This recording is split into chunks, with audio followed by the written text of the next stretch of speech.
good, everybody? How's it hanging? How's it happening? You guys know this is Kevin from the Chord Progression Podcast, and it is Thursday. It is March 10th, and this episode,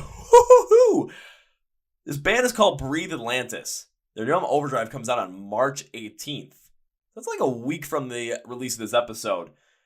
And my God, this episode is top 10 material for 2022. But before we jump into the episode, I want to thank our sponsors. First, we're going to go with Phoenix Fitness. So, yep, we're into March. Weather's going to start getting warmer for us in the Northern Hemisphere over here pretty soon. And, you might want to, hit the gym if you feel like it, if that's your kind of thing, and get big, buff, or just, hit those fitness goals and make sure that, you're just basically doing what you want to do and just have a good time and, feel physically fit. I don't really know where I'm going with that, but one of the best things to do about that is to, prepare right and recover right so that you're consistently be able to go the next day and your body is getting the nutrients needed in order to refuel. That's where Phoenix Fitness comes in with many different supplements, such as their pre-workouts to help you, get energy and help the muscle pump grow, and get a lot of that stuff going during your workout. They have both Sim and Sim-free products. I use the Sim-free stuff because I'm crazy enough as it is. They also have different B-cell recovery compounds to drink after workout to help your body and your muscles absorb the nutrients to help rebuild. Protein to help rebuild your muscles with both AM, PM, and directly after your workout blends. Creatine to help build muscle, multivitamins, and literally anything to help achieve your fitness goals, Phoenix Fitness has for you. So our listeners get 15% off using the code MSOTD at FNXFit.com. Link in the description below. Our second sponsor is Custom Debuts. So what does Custom Debuts do? Well, you guys know I love having those crazy posters around like my, studio here, or basically my living room, I should say. Got my Crazy S9 Kills one, Rise Against, signed Ronnie Radke one, signed Rise Against one from the rave here in Milwaukee. But what if I want my own like crazy custom poster, let's say of Overdrive by Breathe Atlantis. So what I can do is I can go to customdebuts.com. I can type in the name of the band and I can type in the name of any album from that band or any song from that band. And they will create a custom poster based off of that for me. So say it's the album. They'll take the album artwork, put it on a poster, and put the track list number on there. And if I like the proof that they send me, hell yeah, I'll take it. If I don't, I'll suggest a change is made. And they'll make as many changes until I'm satisfied. Same thing with the song as well. They'll put the lyrics in a cool way as well. And if you like it, woohoo. If you don't, well, tell them what you want changed and they'll make that change for you. Then when you say yes and you're ready to go, you can have that sent to you either on like normal poster paper, you can have it as a canvas print or as a full-on aluminum sign to be the coolest person in the garage, coolest person in the office, person with the coolest poster in their dorm room, basement, rec room, bedroom, whatever it might be the coolest, custom music poster you could possibly have. That's where Custom Debuts comes in. Our listeners and viewers on YouTube get 10% off. Use the code CPP10 at Custom Debuts website. Links in the description below the podcast. So thank you, Custom Debuts, and thank you, Phoenix Fitness. Now, again, Breathe Atlantis. My God. So the best way to preface this episode is we talk about them making the album a lot more, personal, a lot more emotional, how they got through that process. Then we talk about 3 songs. Overdrive, we talk about Changes featuring Nico from Eskimo Callboy, and we talk about Going Down as well, which is a deep track on the album. We go deeply, and it's just so incredible because this is the best way to describe the album. If you're not a fan of the band now, listen to the album. Listen to these singles because this band won me over completely after one listen through. This album is top 10 material for 2022, and I'm so excited to be able to talk to Nico and Jan from Breathe Atlantis all about this. Are you guys ready? Because I am. Let's go! Thumbs up to say yeah. Well, ladies and gentlemen, boys and girls, listeners of the Chord Progression Podcast.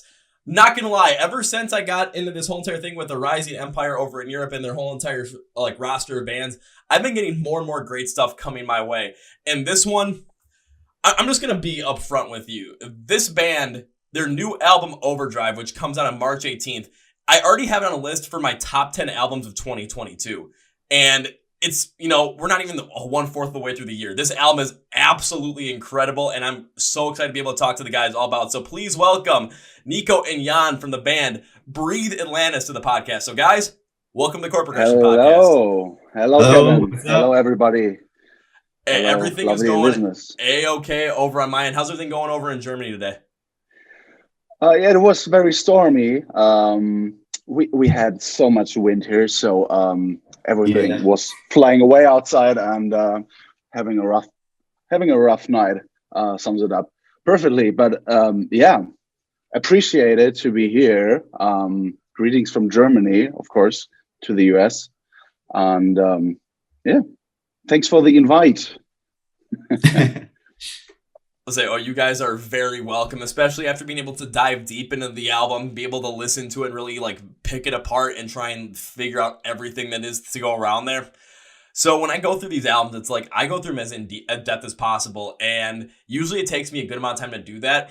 This is probably the one this year that I've gone through the quickest, but it wasn't because I was like trying to rush through it. It was because I was so intensely ingrained in this album. Like I was so focused in on this. I was so engulfed in the whole entire thing that I just did not want to stop going through every single song. I didn't want to take a break. It was once then one was over, I'm like, I got to go through the next one again and listen to it like 6 or 7 times to get all my thoughts down on it. And by the time I got to the next one, I'm like, I'm still more excited just to go from one to the next to the next. Like I haven't had an album do that for me in a couple of months, or maybe about 6 months already, but my God, this one completely blew me away. I have to say that right away. It completely blew me away.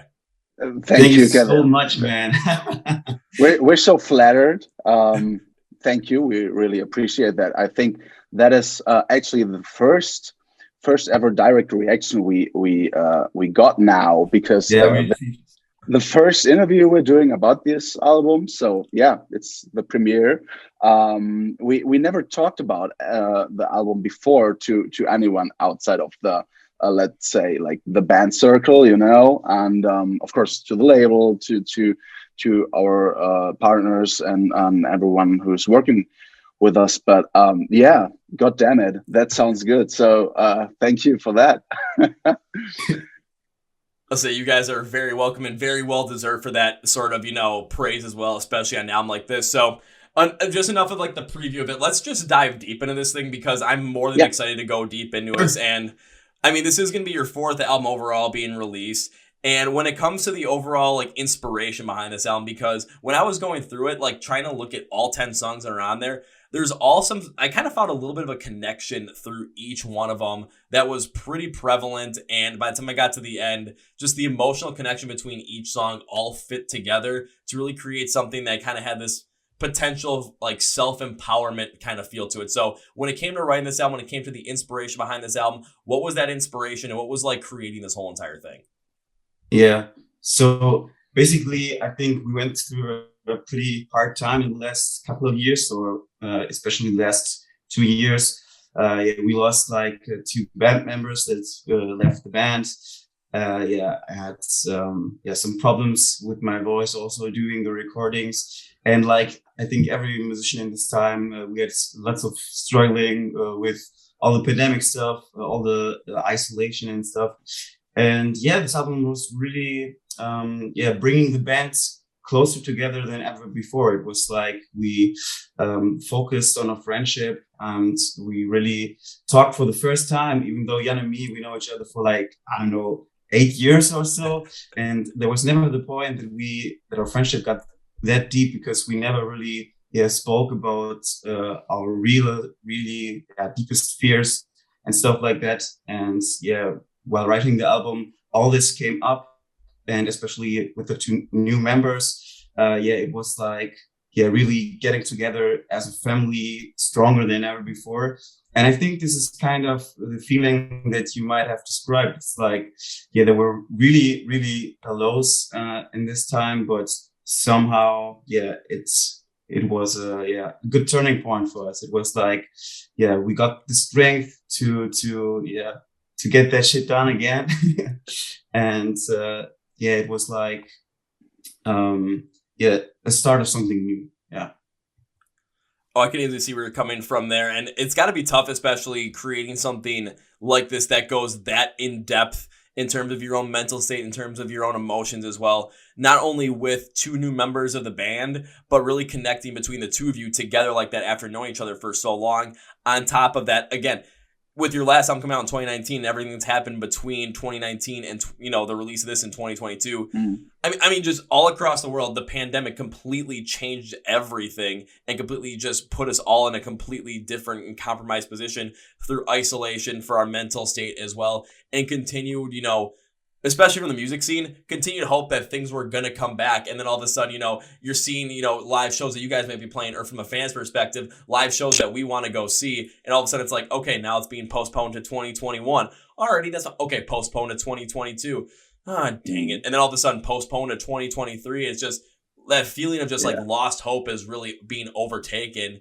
And it really is a huge struggle at that point. But an album like this, I mean, you really dive deep into a lot of those different mindsets, a lot of those different topics, and use it in a way to, I would say, build yourself back up and build yourself up along with the people around you as well, so that you become stronger, not only as a person, but also stronger for you guys as a band as well. Yeah, that is described perfectly. You could be our new manager or PR manager, maybe. Yeah, that sums it up pretty good, because our third album was released in 2019, in February, in early 19. So it was a long way to this album, and we had so many problems besides that pandemic, because obviously we have to get two new members. Two members left our band, which was kind of okay for us. We separated on a friendly note, and without bad blood. It was just for them. It was time to move on to different things, and but it did leave a big hole in our band. Like, it was just Nico and me who had this vision left, to write music and to give something to the people, which is honest and true. Before this album, I think we did a pretty solid job doing music and transferring different emotions to the people, but there was always, I guess, that like a white wall between what we wanted to say and what the people got to hear then, because like Nico said, we never talked about problems, about our feelings. Men are sometimes they're problematic when it comes to talking about feelings, and between men or friends, it's you stick to what you're used to and not talk about it, and said, it's okay, and we but we did this time, and we wanted to do this because the pandemic kicks in. We said, like, okay, let's take this as the last opportunity to really make music that matters, music that transfers a feeling and emotions, and which gives you a true feeling of what we wanted to tell you, and we were not afraid anymore to speak openly about everything, about our fears and phobias and stuff, because we said, like, okay, maybe this is our last chance to do a good album, and if the people don't dig it, it's okay for us. Then we want to go separate ways, we can then move on finally, but let's try one last time to be as honest and as emotional as we can. Well, thank you for trying. I'll say thank you for trying one last time, especially on that front, because, well, I don't think this is gonna be the last time you guys come out with an album, especially with how insane this thing is. Just and one of the major things I think that really helped you out, especially how you were talking about, was, as guys, as men, we don't really talk about our feelings with other people, like our friends or family. Like, we kind of keep them more close to the chest, more inside, just because that's just the way it's always been. And that's kind of the way, especially as men, we're not as emotionally open at times. And we rather, just kind of, okay, everything is going to be fine, or like, I'll deal with it myself. But the ability for both of you to just start to really talk about the certain emotional issues or emotional problems you might have been having and open up about them, I have to say, when it comes to the music, when it comes to delivering the messages that you delivered on this album, what that ended up helping out with was you now are able to communicate with each other and figure out a way to articulate those emotions, articulate those stories and those feelings to each other. So when it came to writing the music, all with the instrumentals, with the vocals, with the lyrics, and how that vocal pattern all works in together with the cleans and uncleans on all these different songs, you're able to tell so many of these great stories to the point where even on the final song on this album, which I will want to talk to about a little bit more in depth, but just to preface it, as I was listening to that song, I already was like, had this like, I like pictured music video in my head from the, like, I listened to it once, I listened to it a second time, and this music video basically was like coming into my head and just being like pictured like frame for frame, shot for shot with the way that the story was being told. So when it comes to just being able to articulate that emotion and articulate that message to make sure the audience hits on it, I gotta make sure, I gotta scroll down my notes because I do not want to mess up the name of the song for everybody. It's called Going Down. That was one where I was listening to it and I could visualize everything in an instant. That's how fantastic just the storytelling was within this for getting those emotions out and really being able to articulate that. So being able to do something like that and open up to each other really gave this album this whole entire flowing feel, and every song, the storytelling mode from one part to the next was incredible. That's the best way to describe it. It was incredible. Crazy. Thank you. Can you maybe write down the plot of the music video so you can have us out with the storyline? So, one thing we can do is like when we, because I want to talk about the song a little more in depth, because I will actually can go further and like describe the plot to you of the whole music video as we go through. That sounds good. Let's do this. So yeah, thank you. I guess Nico can tell a bit more about this, about how the lyrics came together on that album. So to be honest, you described it perfectly. It was really the this coming together, this opening up to each other, and for me it was something very special, because I always tried to write lyrics about maybe imaginary stories and stuff like that, but this time it was the first time where I really focused. I was really getting to this new kind of emotions that I never like felt before, and it was pretty intense to speak out the truth for the first time to these guys. And after,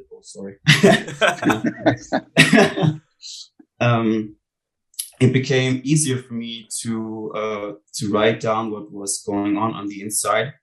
And for this album, we also for the first time tried to work with somebody together on the lyrics. So I sat down together with Eddie of Imminence. You might know them. Mm-hmm. They're on the same label, and really good friends of ours. And after I had like the main structure of every song, I had like, it was like, to be honest, like a kind of a course where he were teaching me to rethink some parts, to really speak out what you wanted to say, what was the emotion behind the lines I wrote to that point. And I think this was quite often really new experience for me, working together with somebody and once again telling somebody what's really going on inside, and not only the guys from the band, also to Eddie. And I think maybe this was the point why it might be easier for people to understand, to follow the story and the whole thing that happened to us during this time. And that's basically it. I understand. Well, when it comes to working with Eddie, I think that was a very smart move to just also bring in another perspective for when you're trying to articulate these different emotions and talk about these different things that are more personal to you when you're not necessarily used to doing that.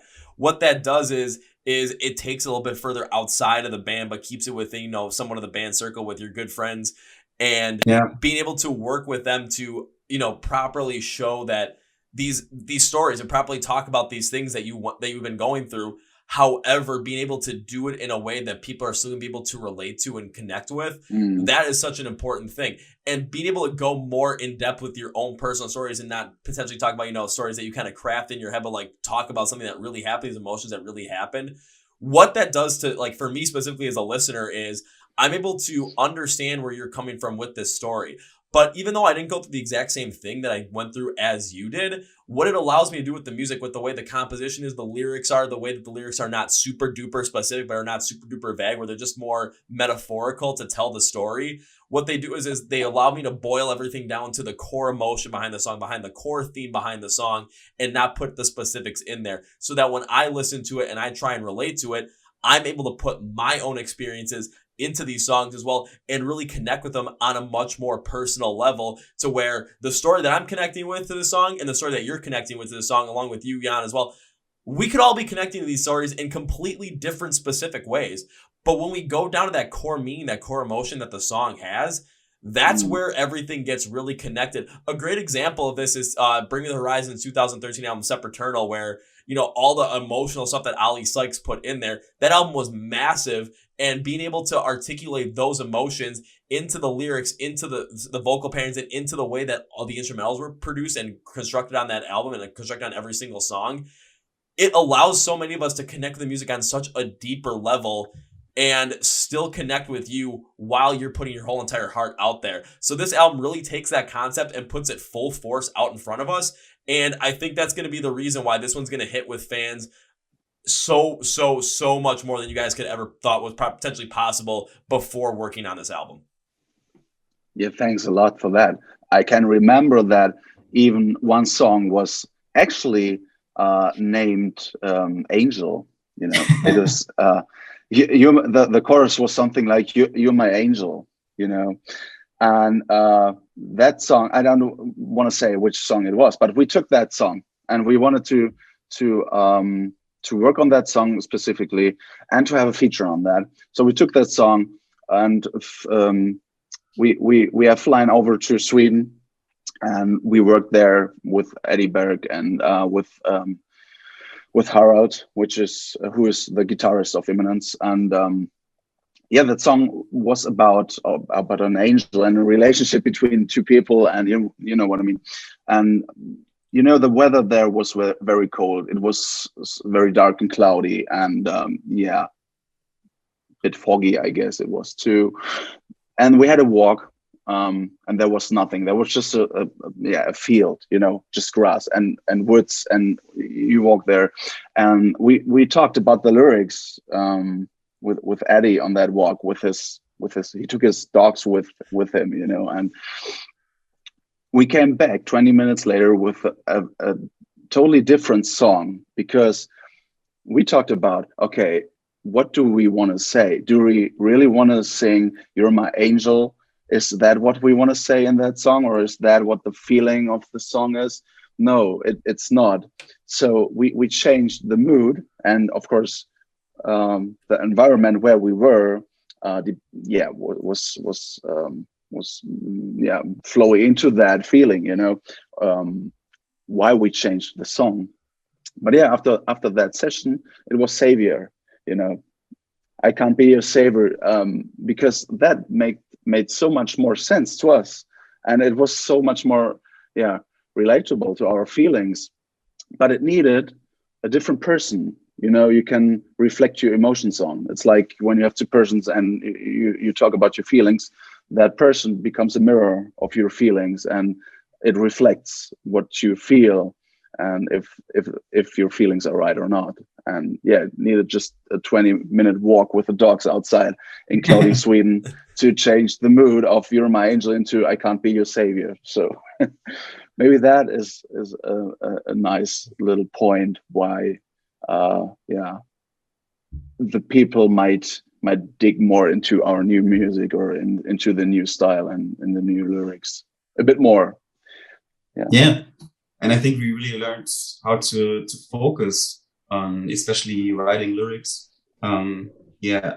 Eddie really brought us to this point, how to get yourself mind focused, improving everything to the maximum, no compromise. And all these things were like happened in the Swedish fields out there. But yeah, an experience I think both of us don't want to miss. So yeah, you just need a gloomy Swedish day and a 20-minute walk with the dogs to just completely let the environment influence what your emotions were going through and letting that come out to be a little bit more powerful, to change the song going from You're My Angel to I Can't Be Your Savior. And I honestly think that, that change, especially if you're listening to Savior, that change was one hell of a fantastic change, because when it comes to the kind of style that Savior really brings forward, I think a lot of people, especially after what we had gone through during the pandemic, and specifically over here in the U.S. with the political division that we had seen, of course, in 2020, and we continue to see today, with people being, more distant from others, and relationships being shattered based on those political thoughts and those political mindsets. Just the way that the song is written, the way the song is given to us and is presented to us, it really hits on a lot of those emotions from an American audience standpoint of this division, of this, if there's so much division that at times, we just can't save. It's like, I can't be your savior. I can't be that person that you always go back to after so many different, destructive things that have happened based off of either potentially the actions of myself or the action of that person as well. That's quite interesting. To hear that from an American person, because of course we haven't seen that perspective yet. Of course, like to see it that way, but yeah, it's very interesting, and that's actually what we wanted to say, that you can't always be that person who can save someone else. It's not actually meant only for a relationship, for a lovely relationship. You know what I mean? It can be so much more. It can be a relationship between friends, or a father to his son, or even a son to his grandfather, or whatever. That there are so many possibilities to look onto this song and say, hey, okay, it's okay that you can't help someone else right now, because you have to help yourself first. So yeah. Crazy. And just it's always interesting to see, especially from your perspective, and then from a perspective, especially in this case as well, where you're coming from a completely different part of the world, a completely different culture than where I'm coming from as well. But again, seeing just where that connection is being made in terms of where the song really comes down to, where that core emotion, that core meaning, and seeing how our specifics differ, but then when we are able to connect with the song, it still matches up in that way. That's just the hallmark of a great song, and hallmark of great songwriting right there. Nice. Thank you so much, man. Oh, you're very welcome. There are a couple songs I do want to go into, because again, bringing up with stuff with Savior, when I said I was going to go deep into this stuff, I did not miss out on anything. And the first song I want to talk about, though, with you guys is the titular song on this album, Overdrive. And the reason being behind that is because when I was going through this album, I knew this was one of the singles. After I listened to it, I started sending this song to as many people as I possibly could, because I'm like, you have to take a listen to this. Something about this hit. And when it comes to actually getting a little bit emotional personally when listening through these songs, this was the one that just hit me completely differently in an emotional way with Overdrive. So when it comes to Overdrive, first question I want to know about is, what was the overall inspiration and meaning behind this song, and where did you guys come from it when you were writing it? Yeah, first, thanks, Kevin, for sharing the song to everybody. That really helps us a lot, because we need everyone to get into our music. Overdrive, it is with a reason the title track of the album, of course. When we started writing for that album, really 2 years ago almost, we tried to get a vision of what we wanted to do. With the artwork, with our promotion and stuff, of course, then what we wanted to say, what our core values are as a band, and what we wanted to personally give away to the fans, and we came to that feeling where there are two separate parts in your brain, and they're both fighting with each other, and that can be very different for each person, Overdrive is for me is a feeling that I get when, for example, I have a problem to separate feelings between myself and another person. If another person gets hurt, I take that hurt on me, so I mirror that person's emotions. You know what I mean? It's not easy to describe because for every person it's different what an overdrive is, what the overdrive feeling is, but it's the result that one side of your brain says it's not good to feel that, and you're hurting yourself, but the other side is saying it's necessary to do that to survive, to just keep doing what you do. So that is the overdrive situation in your brain, where two parts fight against each other, and the one is trying to heal you, the other one is trying to destroy you, or to keep you in your boundaries, in your emotional state, and you can't break out of that. So for me, it's like I reflect feelings from other persons on me, a lot of times, especially in love relationships. And for Nico, it's a different situation. Maybe he wants to say something about his overdrive. Yeah, for me, it was, I had a pretty long time in my life where, I had pretty mad nightmares, and it's something. I mean, if you once said something like this, it's you like wake up and you really still feel what happened in this dream, and it's haunting you for the rest of the day.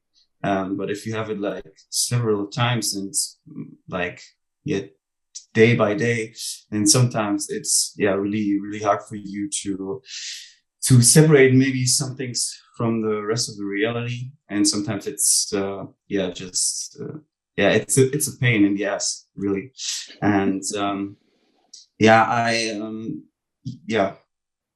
for God's sake, I somehow overcame it with time, but I never really spoke to the guys about it, and this is something that influences sometimes your emotions the rest of the day, how you interact with people, maybe sometimes because you're just stuck to this kind of thing that happened in the night where you can't do anything against it. And so this was kind of my overdrive, the one thing that let me go really crazy, and that was kind of the dark side of myself that I couldn't control. And this is what we wanted to focus on. So this is our definition of what is an overdrive. So it's something that really gets you to the deepest parts of your soul, and at the same time it's something that is a part of you, so you can't separate it. It's like you have to the duality. Maybe accept it. You have just to overcome it. I don't know how to really, really say it. It's like you first have to speak about this. Yeah, what we do.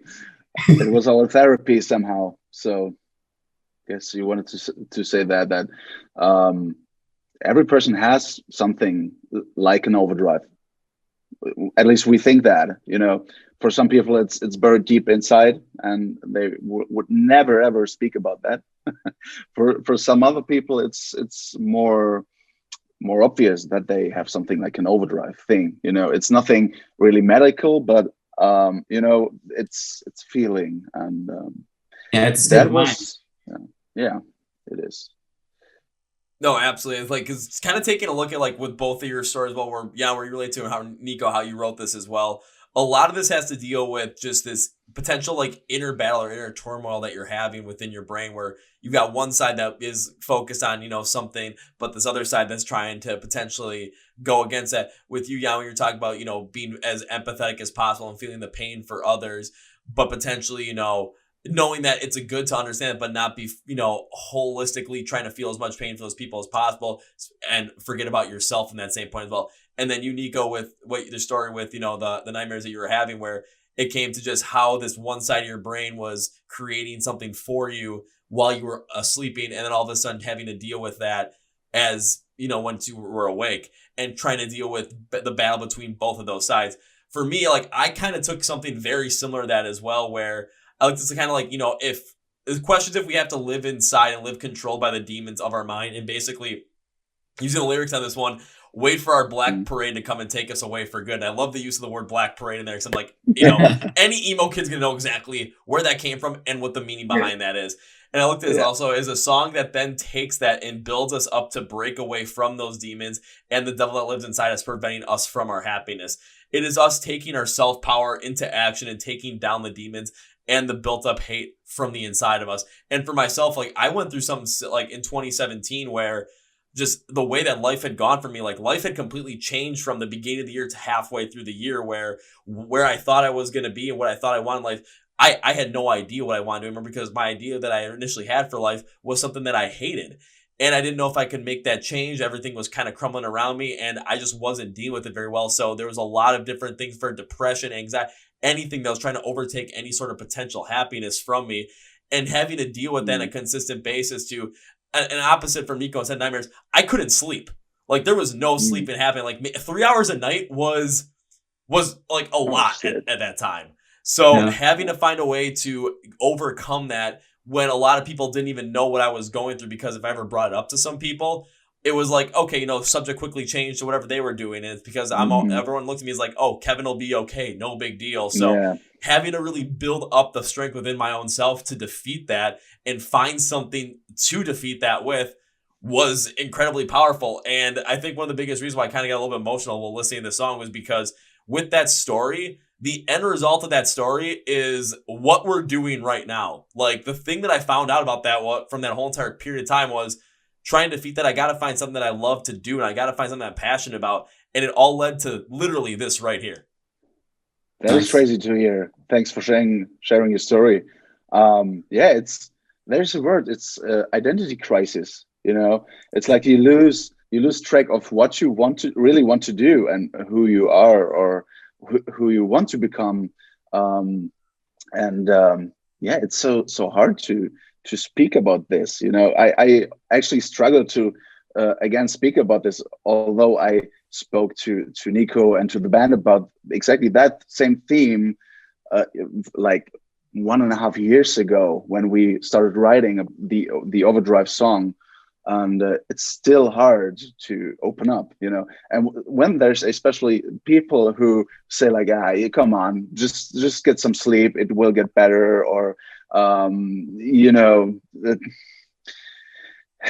life is hard sometimes, these typical sentences you get when you say like, I can feel something's wrong maybe here, I can't sleep, and I get the feeling something's not okay inside of me, and they come with all these bad quotes, like these life quotes, and that totally sucks. It's just like, it would help to just, like I said, to listen, to reflect, to ask questions.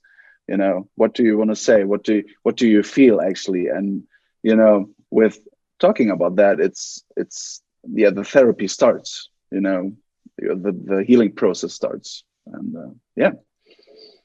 can relate to that, Kevin. Oh, well, I'm glad you guys shared your stories with this as well, because when listening to this song, again, and I got to dive a little bit deeper, like the construction behind this as well, because one thing that this song, that really took me by just absolute shock and force, just as like oh my God, this is incredible, along with pretty much every single song, was just how it was written to tell this story. And looking at the verse, I got to look at my notes on this, because I love the style. It shines brightly with like the drumming pattern, this consistent, fast-paced, but also on-beat feel. The guitars are heavier, somewhat of a melodic pacing to really take charge of the emotions of kind of like living with your demons for far too long. However, when it came to the instrumentals on this one, I kind of looked at more of like, as an accent to what Nico's vocals were doing, because Nico, you went unclean, and your unclean vocals both sound kind of vindictive and desperate at the same time. Vindictive to break from those demons that have held you down from the inside in your own head, but also desperate to also not let them win, because it's kind of like a battle. And it was a powerful piece of music, as I put it, because I find nothing but beauty in the entire thing. It shows that will and that struggle to beat the demons and break down the walls that you built up inside. It just shows that mixed emotions of both, I need to beat this, but I'm not sure if I can. Then all of a sudden, the pre-chorus comes in. They kind of get the instrumental slightly slow up a little bit, kind of like from what we saw in the verses, but they're more consistently flowing at this point to show the buildup of something coming in. And I love the build, especially the way the drums are building into the chorus. I'm excited to see where this goes. Then you get Nico's vocals on these pre-chorus. I know I'm going off a little bit, but this is just so cool. I can't help myself. The vocals go clean and have a little bit more of this straightforward feel to them to set us up for this emotional chorus. But the end of the pre-chorus is where this really stands out, because to take into the chorus, those clean vocals are accented by these uncleans to show the anger and pain that the demon inside you have caused and the desperation to clear them before they fully take over. It just took me by surprise. But then we got to the chorus. This is the part where I kind of got emotional, because you kind of take that pre-chorus instrumental and up the pitch just slightly to really amp up the emotion of breaking down those demons, breaking down the walls it caused, and killing them inside. But also, again, desperate because you're not sure if you're able to do this. And it did get me emotional, but then the vocals on top of that, it kind of took me to a different place as well, because you took those cleans from the pre-chorus and the same pace, but you up the pitch and kind of like you up the pitch, you just made it a little bit more impactful to show more of that desperation motion to break those demons. But it keeps going until you kind of close it with the uncleans. And I got emotionally fully when listening to this. It shows that desperation to break down those walls and through those demons to take control of your life when things are trying to keep you down. It speaks to that desperation of us trying to get to that mental freedom. And it just shows so much that, especially for anyone that's gone through something like that, where you're constantly at war within yourself and you're not sure what to do, and like you're not sure if anyone can really help you out. It kind of feels like you're on your own. You need to build up that strength to be able to do it. But the vocals and the way the instrumentals are put into building up that chorus, it still shows that desperation that you're not necessarily sure if you're able to pull it off. Then you build up in the bridge and that breakdown, though, it takes that like vindictive, desperate like feel to this like vindictive, confident feel. Like those demons that you have, it takes that desperation, turns into confidence that you're going to be able to beat that. So it shows this whole arc of the story from having this anger, but having this like desperation behind it, to really being more of this emotionally desperate thing to just try and break free from this, but then building up this confidence to finally break from that, from your own like inner mental state. Storytelling on this, the way it's constructed, my God, this is why I sent this to so many people after I heard it. Thank you so much, man. Really appreciate it. It's fantastic to hear that you really heard this kind of emotions, especially on the vocals, because when it came to recording those, it was like we had this whole process of talking about our feelings, talking about our emotions, opening up. Then the teaching course together with Eddie, the focusing on what you really want to say with those lyrics.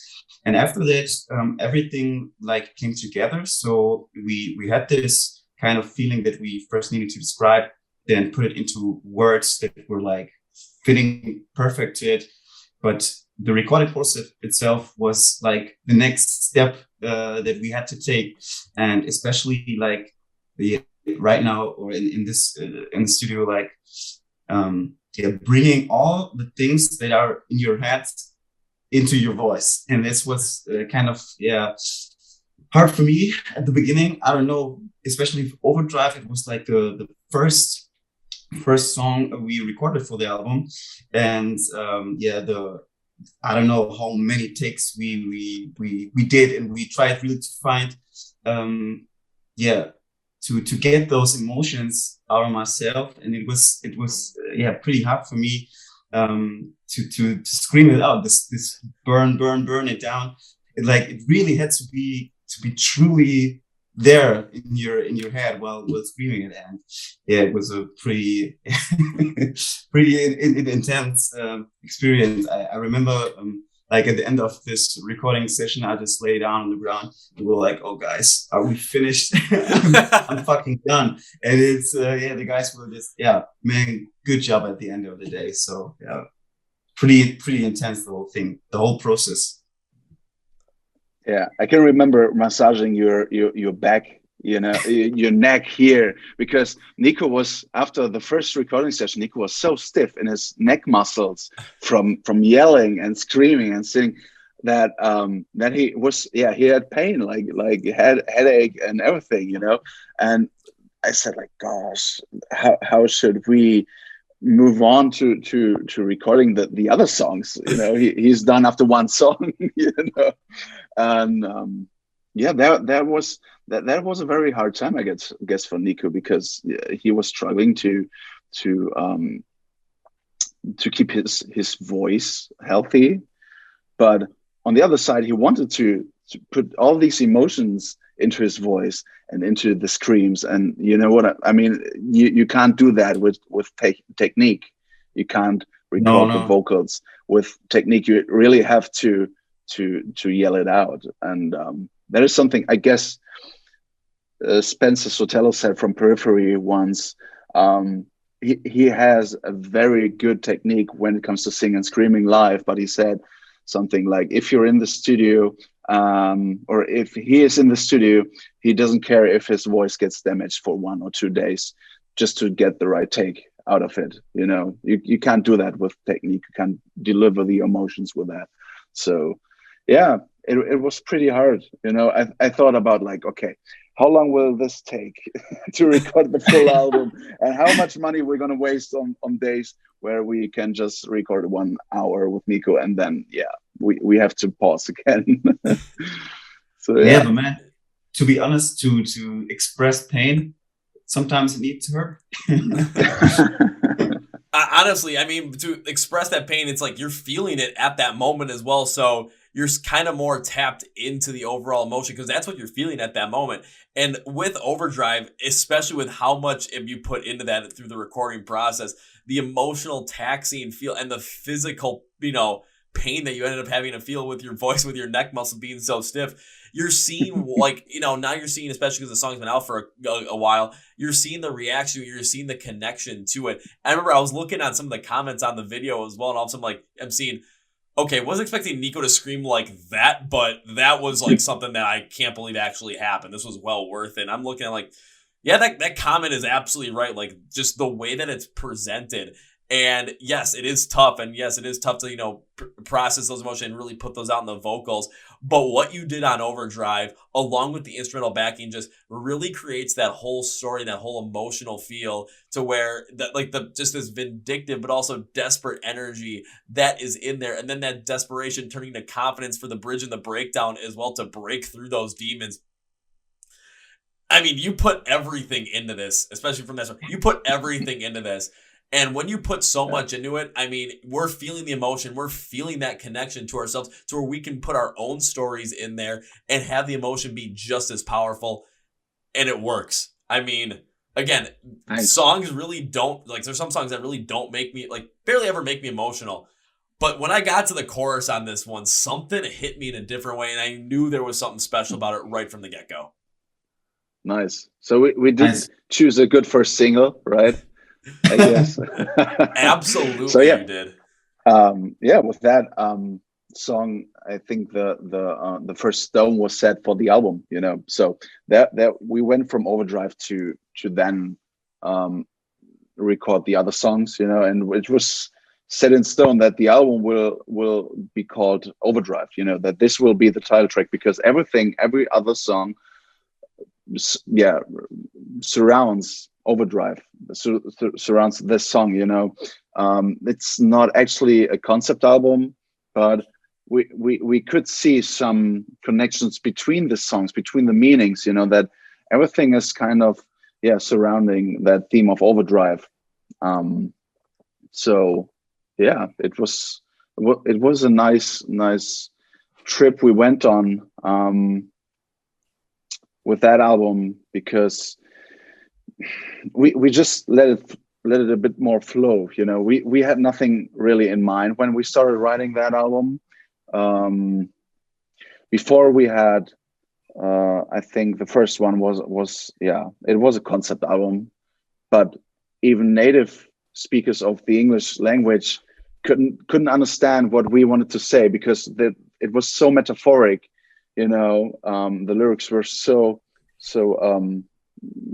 uneasy to understand, that even English people or Americans ask us, so what do you actually mean? What do you want to say with that lyrics? So we evolved from that, and the approach this time was just to say whatever we want to say, whatever we want to write. So Overdrive was the first stone for the album. and it set up the rest of the album incredibly well. And one of the other singles I do want to bring up as well, because this one just, it also speaks to not only the storytelling and the songwriting process, but it also speaks to, because there are 2 features on this album, and it just speaks to how you guys use these features, but how you use them with the fullest amount of capacity that you could to make it just stand out as powerful as possible. And the one I want to reference is Changes, which features Nico from Eskimo Callboy, because all of a sudden, when I saw that, I'm like, ooh, Eskimo Callboy. Oh, boy. Because, I mean, everything that's been going on with them, with We Got the Moves and Pump, I'm just like, oh, this is going to be fun. And then I listen to the song, and I'm like, okay, with Nico from Eskimo Callboy, I wasn't expecting that.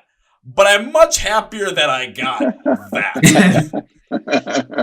That sounds crazy. it was nuts. So when it comes to like the feature with Nico from Eskimo Callboy on this song as well, what was it like, especially writing Changes and then also bringing Nico in for that feature as well and using him to what I'd say is the fullest capacity possible, because you guys did not skip out on anything with a feature. Like, he was fully ingratiated into the song as much as, this was like, when it came to vocals, this was the Nico and Nico show. Like, it was Nico squared on this thing, and it was awesome. So I got to know more about it, man. We know Nico for, I think some years. We toured before with a band he was starting with. It's called To the Rats and Wolves, and we went on tour with them like I think 2 times, Jan. Yeah, it was 2 times at least. We toured a lot. We toured a lot. We drank a lot of beer. We had pretty good times together, and it was like clear for us that Nico would be a pretty good choice for a feature. We always wanted to do something creative together. So that one was a pretty good chance for doing this. And to be honest, we had like only 1 day for the studio planned together with him, because the guys from Eskimo Callboy were also recording and writing stuff all the week through. And there was like 1 day, I think we planned 8 hours or something.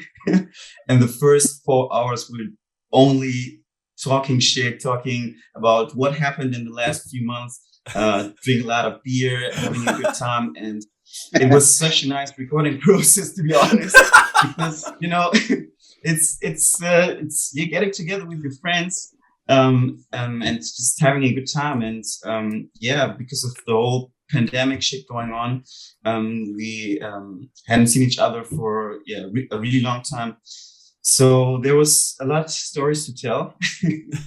And after I think it was like 4 hours, so I was like checking out the clock, and it was like, okay, dudes, we really have to get this shit done, because there was no other day left, and it was like, okay, let's get this shit done. And I don't know what happened in the last 4 hours, but it was like the most productive shit I've ever seen. We really like focused on the lyrics once again. I really tried to get in the same mood together with Nico. We were like really focusing on what we want to say once again.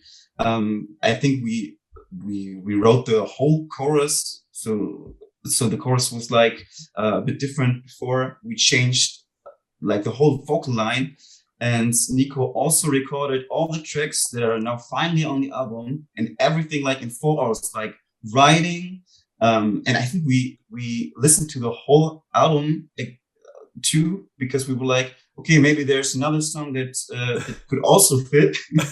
So it was like really crazy, and one of the nicest recording experiences I had. And unfortunately there was no much time left for going out afterwards and drinking some more beer.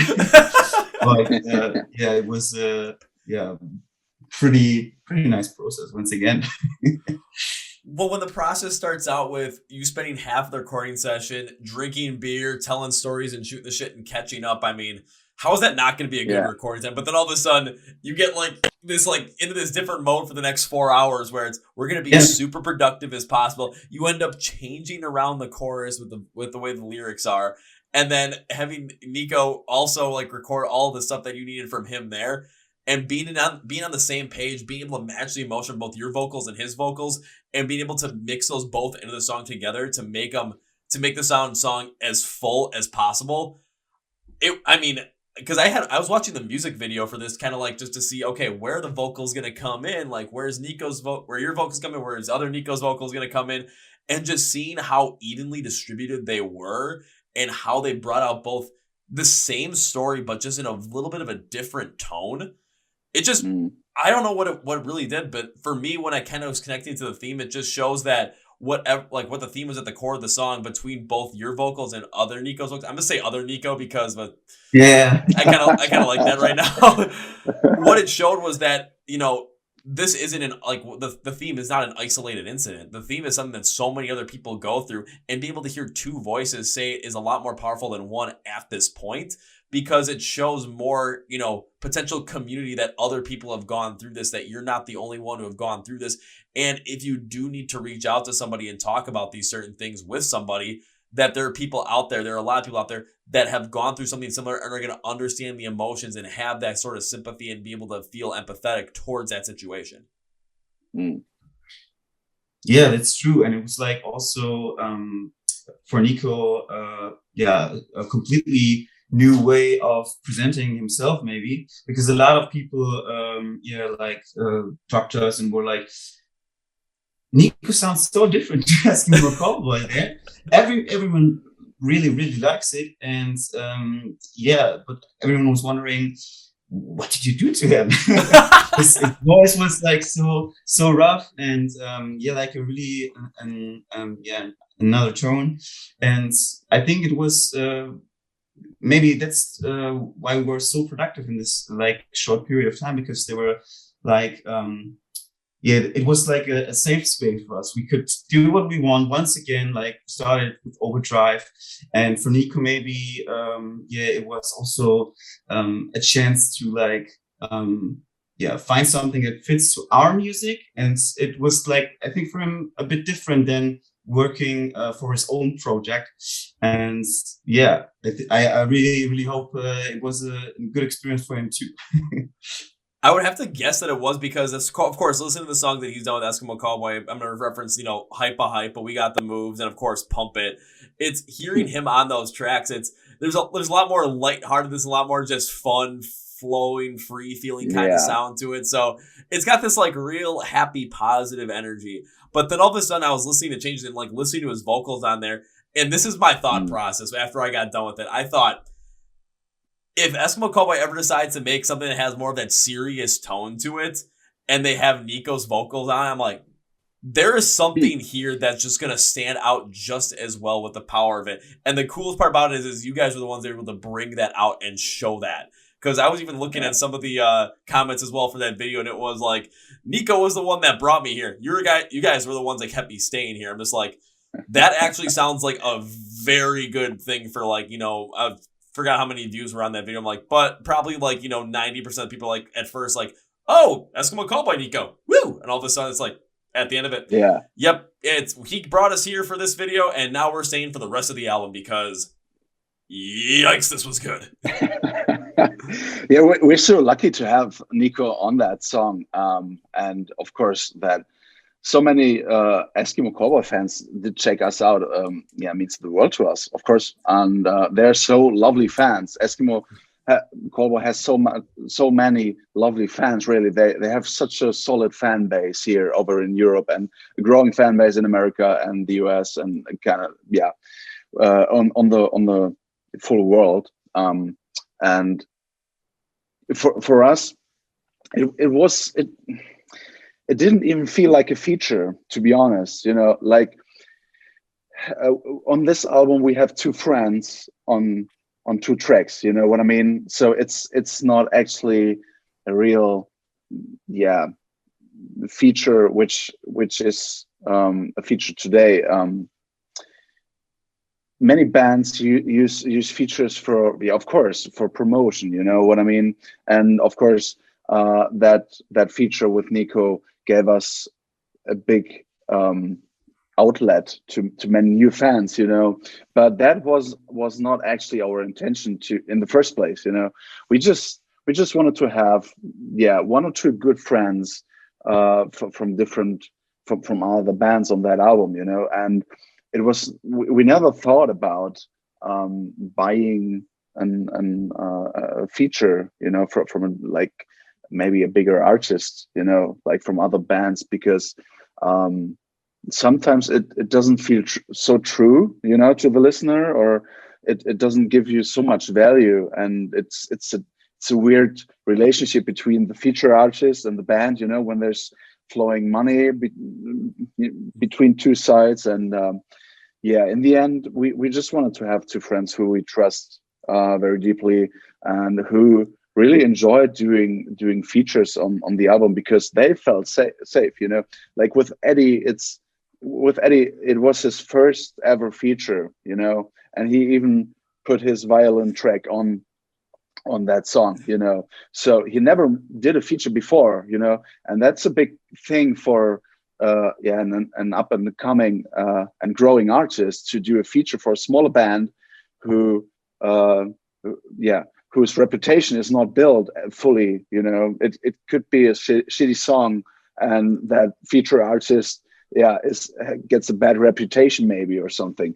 But yeah, they both felt super productive and great with us. And yeah, especially with Nico, he said to me that he had so much fun in the recording process, because yeah, like Nico said, he was doing something very differently to yeah, what he's doing with Eskimo Callboy. You know, it was going back to old days for Nico, because in his old band he was singing that yeah, a bit more high pitched, a bit like he was doing that staccato sing, or you know, many different rock styles. But with Eskimo, of course, he can't do everything he has to offer in his voice, you know. So yeah, we're super glad to have him. And like, not only with Nico but like just the two, like with those two features that you worked with, again, look at the stories that you told when it came to Eddie, being able to work with him and talk with him about a lot of these certain things, and being able to open up about the emotions that you're having, to allow that to really foster into what this album had become, especially with something like Overdrive, and then bringing him on as a feature as well. You're bringing in someone for a feature that is closely connected to the band, that is helping make this album what it is, based off of just the emotion, and being able to help you guys bring that out. So and with his first feature on that as well, because I was listening to it and I was looking at, and even that one, I'm like, okay, these guys know how to use features. They know how to use features right, because listening to Eddie on that track, I'm like, this is bringing a whole nother like type of heaviness to this track that I absolutely love. And then of course the story that you just told about with Nico, where, you know, 8 hours in the recording studio, in the first 4 hours just shooting the shit, drinking beer and having a good time, and then you guys just get fully productive and letting it flow. If it wasn't a feature that was like felt as like natural, something like that would not happen. And then you listen to the song, and it's just something where a lot of fans that know only Nico from Eskimo Callboy, like myself, all of a sudden you hear something like this, and you see the range that this guy ends up having, and what he also can bring to the table, but also still, you know, especially with all the Eskimo Callboy stuff, have a lot of fun. It just adds into so much more for this song as well, for Changes, and of course for Savior, where you're not bringing in features just to bring in features. You're bringing in features because you want to work with these guys. They're not friends. They're part of the band family at this point. I mean, it's pretty clear to see. Absolutely. And it works. These songs are powerful in their own right, but with working with your friends as well, working with your family members of the band, because, you know, Nico, Eddie, they call them the band part of the band family. Mm. Working with them, it just brings much more of this holistic experience, and brings a whole nother added element to your music from both of those songs that really makes them stand out even more. So when it comes to using features, I'm just going to say it right now. You guys know exactly what you're doing. Thank you, Kevin. Thanks a lot. Yeah. It's not the typical feature you have, you know, even from the structure. We gave Nico a full chorus, you know, like the second Nico, Nico Zalach of Eskimo. got a full chorus where he sings on, and that's not so typical in metal and metalcore features, to give the feature guest a full on chorus, and then again a full verse and coming back in the bridge. So with Eddie adding his violin part, in the bridge and singing the bridge part, they become the song, they become, we're merging with them. So I think you've seen that a lot now in a very different genre. It's like with the hip hop and rap and trap game. It's MG Kelly stuff. They're doing it right. They're really collaborating and giving their voices the place it needs. In the song. And I think metal and rock can learn a bit more how to do a proper feature. To just to just don't give a shit about old rules. You always have the feature guest has to have the second verse every time, and nothing else. He gets bite in for just one verse, and that is so old school. And we wanted to try something new, so the fans have a bit more of the feature guests. Yeah, and it doesn't make them just like a point of the song where it's like, oh, you're going to be drawn into the song just because their name's attached to it and they have a small part in it. It's especially with what you guys did. It's they're not just there for the market. It's like they are there because they are part of the song and they are fully a part of it. And another example I'll bring up is so the band Ra, they're from the US. They're one of their songs they released in 2021. It had LeJean Witherspoon from Seven Dust as a featured artist on it. And I'm interested to see what happens. I know the lead singer of Ra's named Sahaj. He's very close with LeJean. So I'm like, let's just see what happens. So I start listening to the song, and LeJean has the first verse, pre-chorus, and chorus. And it's just like, crazy. And I had to ask him, why did you he's like, well, he's like, LeJean's out here. LeJean does a great job, and his having him go first and then having me fully go second, it shows the difference in the vocal, shows the difference in the emotion. Plus, all of a sudden, he's like, who the hell would expect the feature to be the first vocalist you hear on a song? And it's just like, you throw that old thought process and that old conventional wisdom completely out the window, and you create something that, you actually have the feature be a part of the song and not just as the classic, this is a feature from them. No, they actually are ingratiating that song. You guys did it here with both Eddie and with Nico, and it worked. Absolutely worked. Nice. Thanks. And the one thing I will not hold out on you guys now is, I mentioned it earlier and I said I was going to bring it up at some point, but when it came to Going Down, when it came to the whole entire storytelling aspect of this album, I think Going Down is the perfect example of how great storytelling is, because once again, I had this whole entire music video already producing and being played in my head while listening to this. That's how insane this was. Yeah, Nico, go ahead. Yeah, so Going Down was written. I think we started the tour in March 2020, and we were like, we needed to end the tour because are you guys still there? Because on my screen you're frozen, Reese. We're still here. Yeah, we're still here. I'm picking up all your audio too, so maybe Jan can go ahead because I can't see you guys right now. We're just waiting for Nico to come back in. What Nico wanted to say was that we were 3 shows into our national tour here when the pandemic hit. And that was the moment when we felt like, okay, the shit is going down, Nico, you're back there? Yes. Yes. I just said that we were 3 shows into this national tour, and Corona hit us very bad and shit was going down. And we came back from I think it was so hard because we were really playing driving to the 3rd show. It was in Hamburg, and the day started with us hanging out in our rehearsal room, and we were like, okay, should we really drive to Hamburg right now because will this show happen? Because the whole situation changed in 2 or 3 days, and it was like everything was closing, the whole social life was down, and we were like, hey, we couldn't imagine this show to happen later that day. But then we drove to Hamburg, and we really played this show, to be honest. But right before the show, like 10 minutes before we went on stage, the tour manager came and he was like, yeah, guys, the whole tour will be canceled because of Corona. It was like, okay, a pretty intense show afterwards, because it was like, okay, this will be the last show of this tour. And we were expecting to be on tour for 10 days or more. So then afterwards we drove back, and it was pretty hard to understand that your whole life will be changed right now, and everything was down, and being from 100 to 0 in in one day was so hard for us. And I started writing. Yeah, go ahead.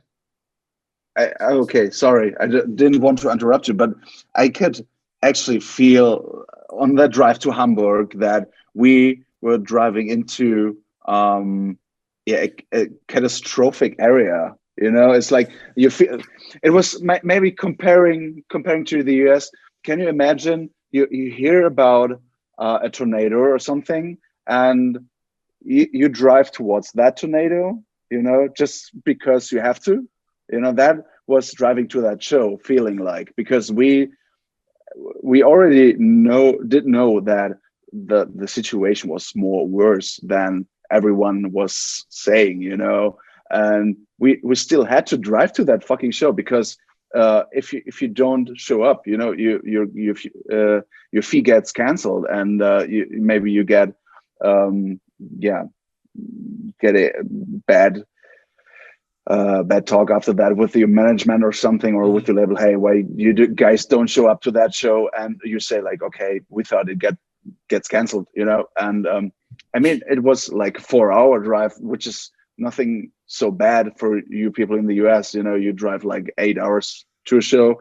We just drive 4 hours to the next bigger city, but that 4 hours felt like a lifetime, because you just waited for the tour manager to write you, okay, Hamburg is canceled, the show tonight is canceled. And that felt like just driving into a catastrophic situation, and you can't avoid that. You have to do that. And that's where shit was going down. I can absolutely relate to that feeling as well, just because, again, when all that stuff was happening, it was this uncertainty of what was going on. And from the fans' perspective, it's, from my side of things, I had so many different concert tickets to so many shows for 2020, and all of a sudden it's it's I think it was March 7th, and I went on this whole entire St. Patrick's Day bar crawl with one of my best friends, and we had a blast and no care in the world. Couple days later, all of a sudden we're seeing the major professional sports leagues, they just start suspending their seasons and shutting down, and we're just looking here and thinking, okay, how bad is this going to get? And I'm just thinking, I hope concerts don't get canceled. I hope they don't get canceled. I hope they don't get canceled. I go to one on a Saturday night. I'm like, okay, this might be my last one before the shit goes down for a little bit. I'm like, I might have one more in me. And then it got postponed, and I was pissed because the headliner was Bad Omens. And I'm just like, to see that show. God damn it. I was like, no. Yeah. I'm like, I missed out on that. I think everyone on that planet felt the same on that Saturday. That specific Saturday was for the human beings the worst day in whatever time period now. Yeah, because it was we felt nervous, but also at the same time, and this is where Going Down really hit me, and kind of where the emotion really took me was, it just made me, from that time frame, I just felt empty.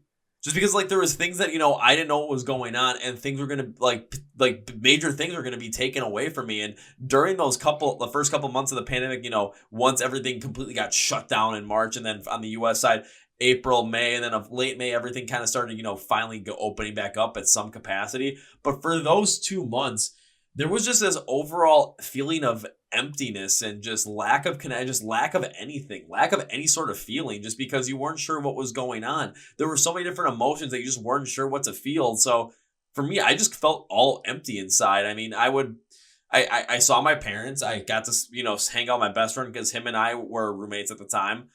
But when it came to seeing and really getting to connect with anybody else and going to do the stuff I love, nope, that wasn't happening. So there was this whole feeling of just emptiness and just lack of just any sort of connection, any sort of feeling that was going on. There was no happiness.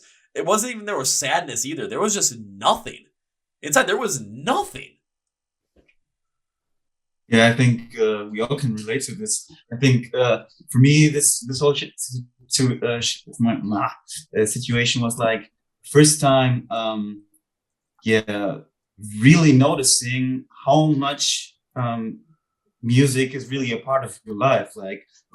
It was not only playing your own concerts for us, it was like our own shows. It was also not having the possibility to go to other shows, to hang around with friends. The band, first of all, we had no rehearsals in the first time because, no one knew how bad the situation really is, and we were unsure if it's a good idea to meet each other because we are also from different areas in Germany. So it was a really hard reality. That's your life is really depending so much on this one little thing, and that's music. Yeah, I mean, it was not easy to go through. But the one thing that kind of took me interesting was through the storytelling process of it, when I was listening to the song, the music video that was going through my head, because it related a lot to that just emptiness feeling of things that were gone from you. But I didn't necessarily take it in the same stance of with the pandemic and how everything got taken away. I took it a little bit more of a relationship standpoint as well. So all of a sudden, the song opens up, has this low guitar riff, has an ominous feel to it. Take Us Fully in the intro with more of this downtrodden melancholic appeal. And just all of a sudden, as the song was going on, in my mind, all I was thinking of I was thinking of this setting where, two people that are in a relationship, they're sleeping in bed. I'm not saying, sleeping together, no, literally, you're unconscious, you're getting your rest. And say, somebody wakes up and you wake up and it's kind of dark and gloomy in the room as a setting, and you wake up and you look at the other person and you just feel this feeling of emptiness. You're supposed to feel that love for this person, you're supposed to feel compassion for this person, you're supposed to feel just some sort of positivity for this person. But as time has gone on and this certain, whatever is going on has been deteriorating, you just feel nothing. You feel emptiness for them. And it feels like you're just kind of running out the clock at this point. And then as time goes on, especially as the music video in my head, I was starting to pick up this piece okay, you're trying to find a way to just get some of that feeling back, whatever it might be. Who knows what it is? It could be something very positive, it could be negative. I have no idea. But as time had gone on, it's you're trying to rekindle that, but that emptiness is such a prevalent thing where when you try and rekindle that, it just doesn't seem fully there. And it's just kind of, you have this feeling of just sometimes you have to just let that go. And when it came to the pandemic, there's a lot of things where it felt at that time, it's we're just empty. It's just we're going to have to let these go and, not associate with them. And it was hard because even with time with certain things with music as well, with concerts, I was always wondering, when am I going to be able to go to my next show? When am I going to be able to go and, potentially probably get hurt in a mosh pit, because that's usually what happens to me if I jump into those things. You never know what happens. And of course, all of a sudden 2021 rolls back around, mosh pits get going again, and I'm just or concerts go back in. First mosh pit I jump into, I get whacked, and I'm just in the head in the first 10 seconds. I'm just oh, it's go time. And it looks like Nico dropped off, unfortunately. But just go ahead. No, I'll just keep going. Hang in there. Yeah, but all of a sudden it's now that this stuff is back, I'm excited. I'm ready to go. I don't care what happens to me. And then in 2021 with finally getting that feel of that rejuvenation back, that concert back, I end up getting a concussion in a mosh pit for Bad Omens, and I break my finger during right at the beginning of a Ask Alexandria Day to Remember tour, where Ask Alexandria went on, first 5 seconds, break my finger. Shoot. I tape it to the side of my finger. All of a sudden, I'm I'm kind of holding off from the pit, but I'm like, I still have this feeling like I want to jump in there because I missed out on so much. Like feeling emptiness is gone. I don't want to lose it. A Day to Remember goes on. I moshed for an hour and a half with a broken finger, and I succeeded. I'm just like, I'm back! Woo! So like, congratulations on that one. So like when it came to going down as well, like again, that feeling of emptiness just really overtook the whole entire song. If you relate it to more of that relationship, it's kind of like looking at the person that you're in a relationship with and just not feeling anything for them anymore and trying to wonder why that is. So that's where the music video kind of played of just that relationship kind of just, you're seeing just this lack of feeling, this emptiness that's there. And then if any kind of potential to try and rekindle that just creates more and more of this depth and this emptiness and this shadow that just gets cast over it. Similar to sort of like, uncertainty of what's going on with this whole entire pandemic, then everything gets shut down and it seems like nothing's coming back. It seems like things just keep getting pushed back further and further. It seems like we're not going to get the things back that we love. That shadow just keeps casting over and over again, and that feeling of emptiness just keeps growing inside of you. Yeah. It's Nico. Pretty interesting that this was like the kind of feeling you get when hearing the song, because to be honest, it was really like more meant like describing the whole social situation. It was really connected to the pandemic. That's why I started to tell the story where we came back from tour. And but yeah, it's some kind of true that a lot of emptiness was there while writing the song, because it was like 1 or 2 weeks after this this whole thing started, and it was like alone in our rehearsal room. We have there like a little space for recording, and it was like really sitting there trying to write music, and it was like trying to get this feeling that was right there in my heart, this kind of situation into the music. And it was like really hard for me, because it's like you said, a lot of emptiness and uncertain feelings. You really don't know, are you like angry because you just can't go outside and do what you want? Are you like afraid because you might die or not? Or I don't fucking know. It was like really hard to express what was happening in your mind, or in this case in my mind. And it was for me like this could be like a ground zero, like a new start for everyone. And maybe this whole situation might be like one of the last chances to really get this world to a better level, to another level. And so this whole song with album, it was like, it began with, when I woke up, everything was different. And that's fucking true. It was like you woke up and it was like, damn, the whole world changed. And can we get this can we fix this one more time, maybe? That's what was more kind of the feeling I had when writing this song.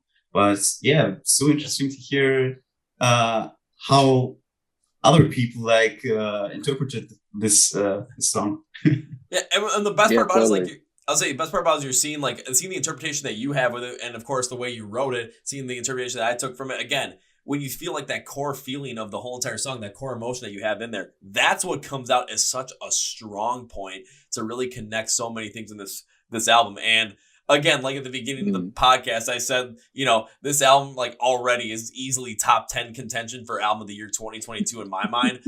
I mean, I was not lying on this, because as we kind of bring this to a close, so crazy. I'll say this, as we bring this podcast to a little bit of a close, one thing I like to do, especially if there's like new albums or new music, new albums, whatever it is, I like to always like give this overall encompassing things for, listeners to hold on to. It's like, okay, when you're really kind of looking at this album or looking at this song, what is it? For this one, it's an album. And then also for you guys to basically like, okay, here, if I put this out press release style. So this is what I have for you guys. I'm going to read this off exactly as I wrote it. I put, Jesus Christ, did Breathe Atlantis have to go this hard emotionally for us? This metalcore band took concepts of inner turmoil caused by both yourself and your relationships with others all around and told their stories with such power, elegance, and ferocity that no stone was left unturned. I got emotional during Overdrive based on its incredible construction of a heavier verse to show vindictive anger forming into desperation, despair, that an emotional chorus with a pitch and a little bit maybe of a key change, well, from the pre-chorus perfectly encapsulates the fear and despair of maybe failing to fight your inner demons, only for that breakdown to turn that vindictive anger into confidence, to break down those walls and break down those demons completely. Changes in Savior take the features of both Eddie Berg of Imminence to provide a new set, just to show some more of this like troubling nature of someone who hurt you trying to come back, and then using Nico from Eskimo Callboy on changes to expand on the idea that we aren't the only ones dealing with people potentially trying to change us. Going down paints that picture in your head of like, waking up next to something and just like waking up and just feeling this emptiness and just not necessarily sure what to go forward with anymore. And you can easily paint a music video for this song in your head from this song on the first go based on the imagery created with the lighter instrumentals and Nico's vocals in the pre-chorus, reminding me of Craig Mabbitt from Escape the Fate, hitting on emotional tones to make this absolutely happen. This album is an absolute emotional trip, guided so well by the band. If you are not a fan of the band before, you will be a fan now. They completely won me over with this album. This is already on my list for top 10 of 2022, along with the band Envisions, who've been on the podcast as well. So, holy crap, guys. This is one hell of an album, and I was not going to short anything on that. Like, when I say that this album completely won me over on Breathe Atlantis, there is no doubt in my mind that like this was just something that was an incredible trip. Again, going through and working on this album, really diving deep into it. One of the quickest ones I've ever dove deep to in 2022. But it wasn't because I wanted to get through it that quickly. It was because I was so intensely into it that I could not stop listening. I could not stop writing down my thoughts. I could not stop typing. This was incredible. That's the best way to put it. This was absolutely so much. God damn it. If you can see how red my face is from all that lovely comments now on the podcast, it's it's so sweet of yours, and we never thought about reaching or having so much reach with our music to get in touch with people from across the world, and it's so crazy for us as a small band from small Germany, to set emotions free in other people from the US and from everywhere on the planet. It's nothing we really expected, to be honest, and nothing we really or it was not our main goal to be famous with that music or to get heard. It was on the first purpose. It was for ourselves. It was a therapy. It was just we just wanted to do it because you can write something off of your soul and get rid of all the problems. Or I don't know if you get rid of all these problems, but you can just share them with the world.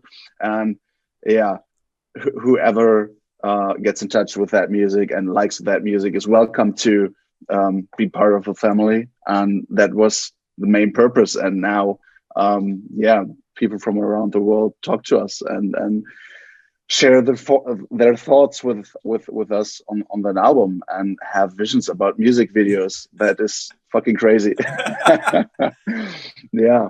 nice to hear, really. Thank you, Kevin. Oh, you're very welcome. And guys, as we bring this to a close, one thing I like to do at the end of the podcast is give you guys a chance to say whatever you want to say, plug whatever you want to plug, promote whatever you want to promote at the end of the podcast. So Jan and Nico, the floor is yours. Yeah, thanks for listening to our music. Thanks to listening to Breathe Atlantis. We're from Germany, from a small town in Essen, and we feel very flattered to be on the big screen now and to share our vision, our emotions, and our problems with the world through our hard and heavy music.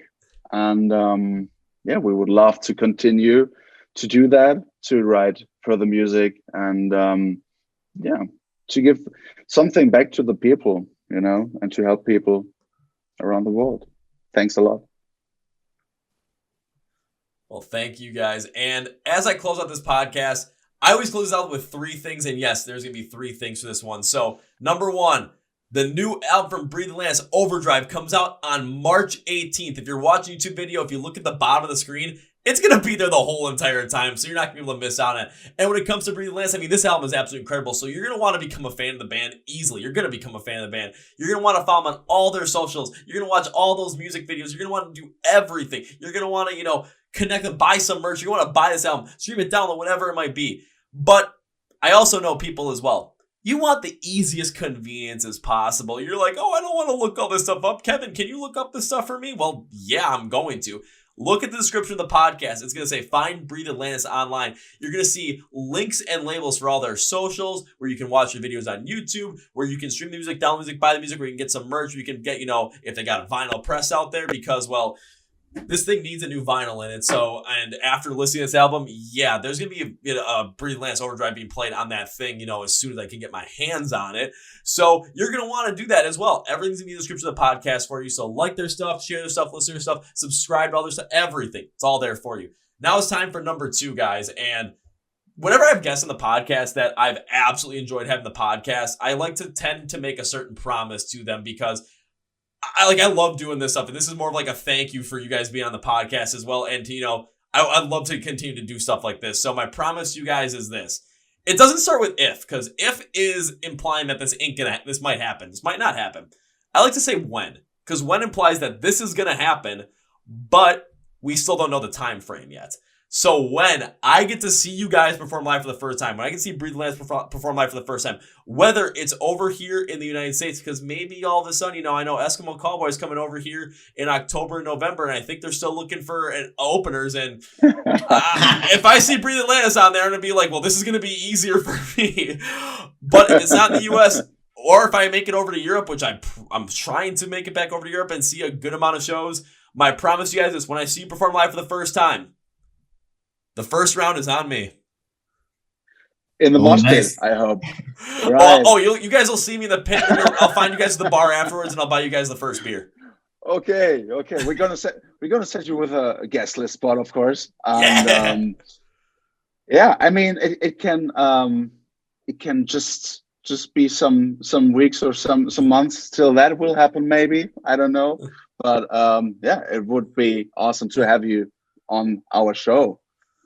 If you see someone in your show get hurt in a mosh pit and then be like, it's okay. And it's like, okay, he's wearing a weird hat. He's wearing a baseball cap backwards in the pit. Okay, there's some guy hurt. Who is it? Oh, it's Kevin. Oh, we know he'll be fine. Even if he broke his finger, his hand, or his arm or something, he'll just tape it up and he'll be good, and we'll see him at the bar afterwards. That's all that matters. Just giving him a drink at the bar, right? Yeah. German beer will fix this. yeah. Just beer. Give me maybe some gin. I'll be able to fix this. If it's really serious, I'll take tequila. We're good. So, Jan and Nico, thank you for being on the podcast once again. And because I would love to have you guys back on the podcast in the future, not only that, but I made the promise to you. I'm going to make good on that promise. Saying goodbye seems way too final for this. I'm going to end it with how I like to always end this. See you later, guys.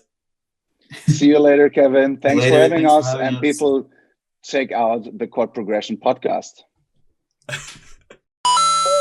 Well, folks, that was my interview with Nico and Jan from the band Breathe Atlantis. Remember, their brand new album Overdrive comes out on March 18th of 2022. So you don't want to forget about that, because that'd be bad if you did. So what you can do is you can go in the description of the podcast. There's a thing that says Find Breathe Atlantis online. There are links and labels for everything from their social media accounts, where you can watch their YouTube videos, watch, those music videos that they have out there that are crazy, especially the one with Changes and Nico from Eskimo Callboy, along with Xavier and Eddie from Imminence. You're going to want to watch those and watch the one for Overdrive. That's my favorite one, probably. On top of that, you're going to want to, buy the album, stream the album, download the album. You're going to want to buy some merch. You're going to want to check them out. You're going to want to get to know when they go out on tour. And you're not going to want to miss out. You're going to become a fan of the band. So click on all those links and follow, like, share, subscribe, listen, download, stream, whatever it is for their music. Buy some merch. It's all there for you. Do not forget to subscribe to the Chord Progression Podcast, as well as we are right here on YouTube for you if you're watching the video. new episodes every single Tuesday and Thursday. You can also subscribe to the audio stream of the podcast on Spotify, Podcast, iHeartRadio, and Amazon. So all links description are the podcasts are below, along with our social links for Facebook, Twitter, and Instagram, along with TikTok as well. I should mention TikTok because, we're doing a little short stuff on TikTok with these, podcast videos, and it's going to be fun. That's where marketing is going to come in. Marketing. Also, thank you to Phoenix Says and Custom Debuts for sponsoring this podcast. Link description below for them and their promo codes for you to check out. Closing out this podcast, Breathe Atlantis, they completely won me over with this album, without a doubt. They kind of won me over from Overdrive, just the second song on the album, and then going through it every single way. The storytelling, just the emotion behind this thing, just the way that everything flows together on each song is fantastic. They do not miss a beat on here. Top 10 for 2022 for sure at the moment, along with three other bands we've had in the podcast for top 10 for 2022 at this moment, with Deadlock by Envisions, Eulogies by Wolves at the Gate, and Welcome Home by Varsity. So those are 4 albums you should check out, but check out Overdrive by Breathe Atlantis when it comes out on March 18th, 2022. You will not be disappointed. We're not going to let you forget about it either. So on that note, that's going to be it for me today, guys. Thank you for watching and listening to the Chord Progression Podcast. My name is Kevin, and you guys know how I end every single one of these episodes. The big, healthy, and hearty. See ya!